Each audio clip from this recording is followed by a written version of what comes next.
There is a thing that we don't realize when we start learning about conscious manifestation, manifesting the dream life, is that your nervous system is going to fight you to the death. Manifestation exposes what's been hidden underneath for a long time, as well as breakups and spiritual path. Your nervous system is going to pull every weapon available. It will trick you, it will scream, it will fight. It will make noise, and it will bring out the deepest of shadows, just so that we can reconsider and maybe come back to the safety baseline that we've been living with for so long.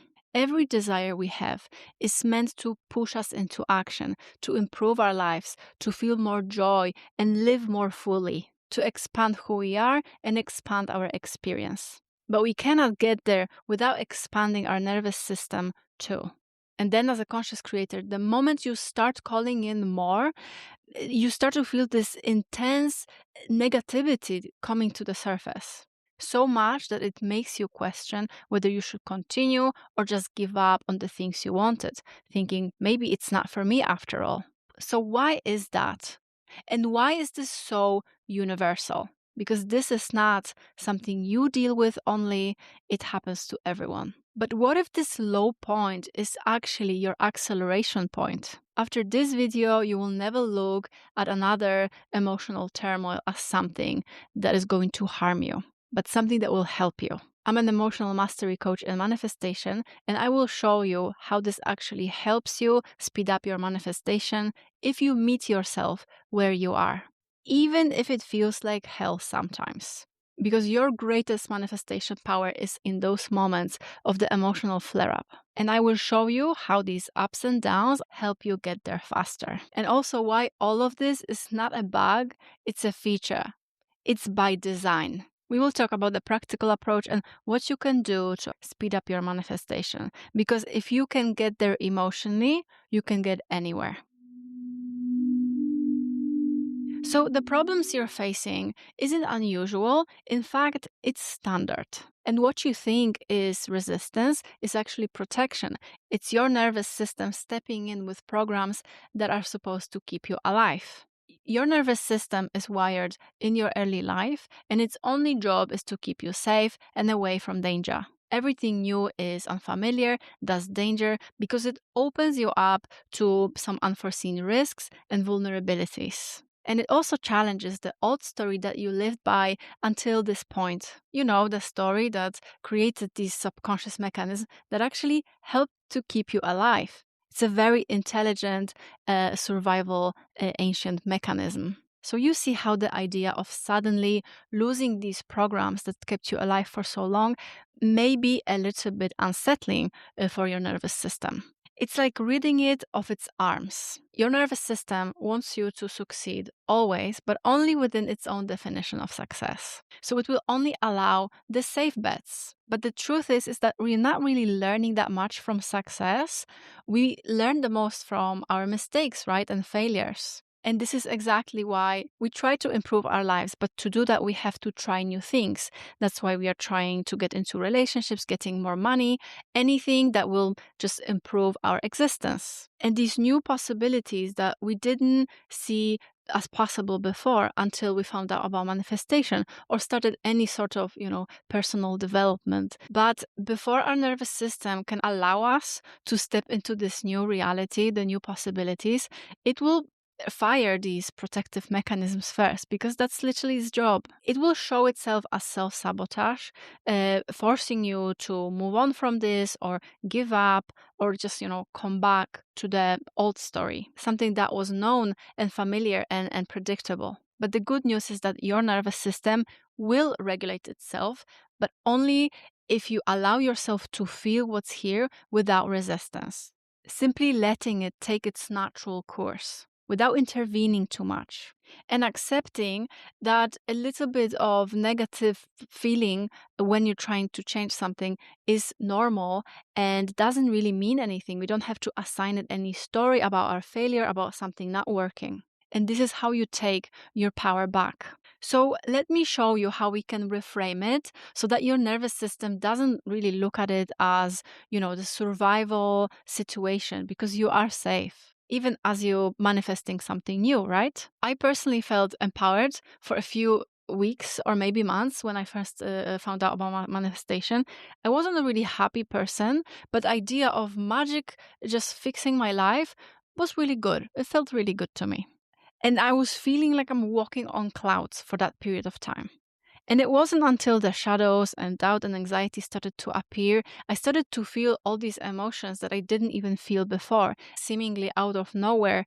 I didn't understand how, I didn't know how to deal with these emotions at all. Like, what's going on? But only from time perspective, I could actually see how these lower times of, me feeling all that was actually helping me in the long run. Your lowest emotional points are not slowing you down. They're what creates speed. It turns out that these ups and downs let you get there faster. By not moving in a straight line, but instead going up and down, it helps you build the momentum that is needed to reach the destination more quickly. What looks like a setback, like some strong inconvenience, is actually part of the process that moves you forward. So when in doubt, zoom out and remember that nothing ever goes up in straight line, because that dip may be exactly what is accelerating your progress. Even if it doesn't feel like that in the moment, it will feel really badly because you're literally facing your biggest fears. The low point of your experience is your point of acceleration. So here is why these negative emotions mean that you are expanding and not failing. What you feel that comes up to the surface right now is only because you are now ready. Previously, it may have been dormant for a long time, hidden in the subconscious, because you were not ready when it comes to your nervous system capacity to deal with that. So that's why they were moved into subconscious. They were just too much to deal with. But now you do have this capacity, so they come up to the surface so that they can be released. The parts of you that don't align with the new story will come up to make some noise. The more you feel, the more you expand. And the intensity of these feelings is the proof of that. It really is a good thing. It sets you free layer by layer. The emotional spikes you're feeling is your capacity being stretched. It really isn't a breakdown, it's a breakthrough. And the deeper the emotions, the more unpleasant ones, the deeper the transformation that is happening. Because only the big things that come to the surface, they feel big, they feel really, really terrible, is because now you have the capacity, but you didn't have them before. So let's just remember that the progress isn't linear and the dips are the things that actually create momentum in our journey. When I approach some dip and emotions start to flood me for what seems to be like for no reason at all, at this point, I feel excited because I know that they came up to just feel a little bit of love and my acceptance. And I'm just really excited to see what's on the other side of that now that I can deal with them. And I hope that at some point you will also not dread it, but welcome it. Because if you don't allow yourself to feel that without resistance as it comes up, they are going to be pushed back to the subconscious. When we reject them, they are going to come back and we are going to repeat that cycle until we properly deal with them. They will circulate until we're ready to face them properly. So how is that your manifestation techniques trigger nervous system responses? So let me illustrate this with my personal history with lower back injury, sciatica. I was in a lot of pain and I was advised to go and do some gym exercises. I went to the personal trainer who was also a physiotherapist so that everything is safe. And I started to lift weights. And it got worse. And it was because my brain associated movement with pain. And I was just going deeper and deeper into the territory of what my brain associated as dangerous. So my lower back reacted by flaring up even more. And it wasn't until I went back to basics, moving within the pain-free ranges of my body. Then I was able to teach my brain that movement doesn't mean lots of pain. And gradually, as I was moving within that pain-free range, I was able to increase that range and lift weights. I built my strength properly and I never looked back. So now in this example, me going to the weightlifting is you using manifestation techniques like affirmations, visualizing, scripting your dream life. It is too much for your nervous system, so it rejects it. And instead of helping you to build this narrative as safe, it actually makes things worse. Because too much too fast results in nervous system rejecting the idea.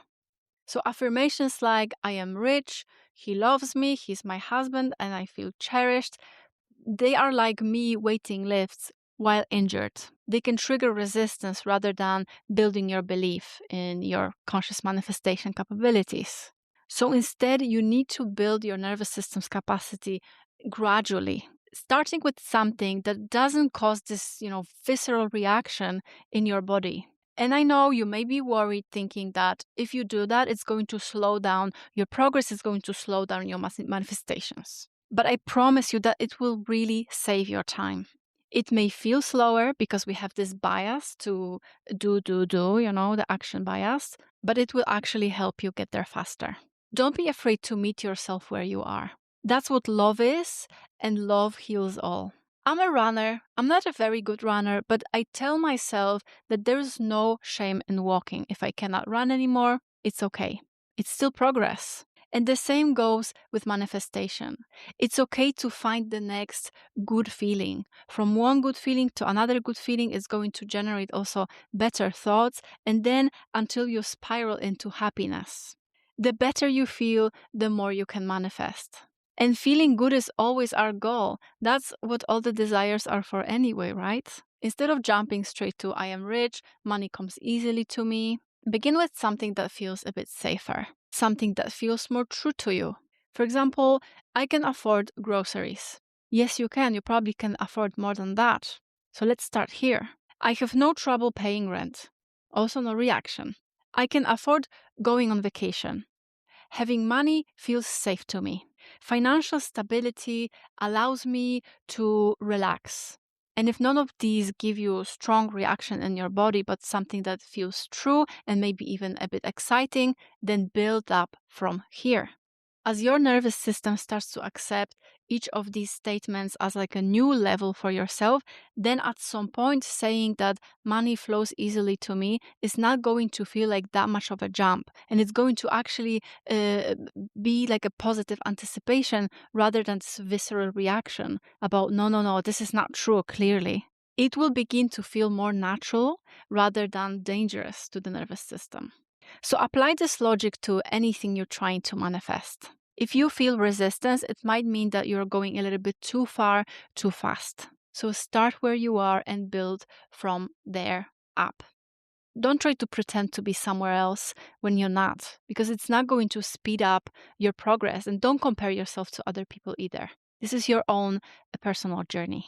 We often think that we are focusing on what we want, on our desire, but what actually happens is that we are focusing on the lack of it. For example, are you trying to manifest money because you will feel free and abundant and just it's going to be much more fun and exciting?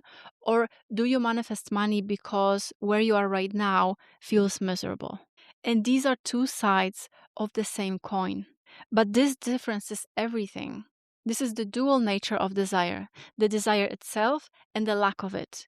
And the energy is completely opposite.